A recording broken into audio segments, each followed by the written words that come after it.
જેટલું થતું એ બધાએ કર્યું, તેમ છતાંય ભૂખ્યા તરસ્યા ખેડૂતો અહીંયા બેઠા. લાઈવના માધ્યમથી ભાજપના નેતાઓને બોટાદ માર્કેટિંગ યાર્ડના લૂંટારા અને કરતા કંપની ધરાવતા સત્તાધીશોને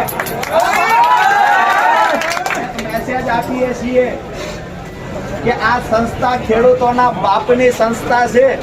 અહીંયા પાણી બાથરૂમનું બંધ કરી દેવામાં આવ્યું, પીવાનું પાણી બંધ કરી દેવામાં આવ્યું. અહીંયા આવતા લોકોને પ્રશાસન રોકી રહ્યું છે. તેમ છતાંય હજારોની સંખ્યામાં તમે આવે, મારી હિંમત અને જુસ્સો વધારવાની કોશિશ કરી. આપ સૌના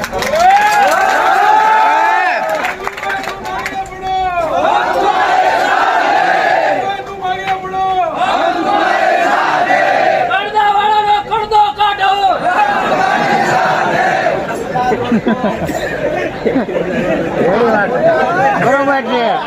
પ્રવેશ દ્વારની સામે નજર કરું છું.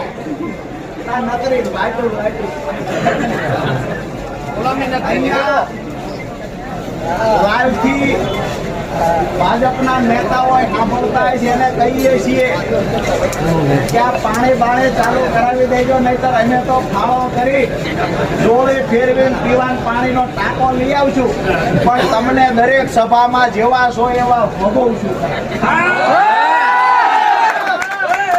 લાઈવના માધ્યમથી હજારો લોકો આપણને જોઈ રહ્યા છે.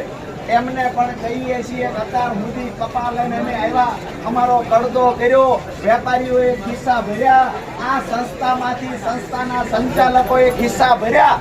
ત્યાં સુધી સારું લાગ્યું. અત્યારે ખેડૂતને પીવાનું પાણી દેવાનું છૂટા એમના પેટમાં બચ્યા.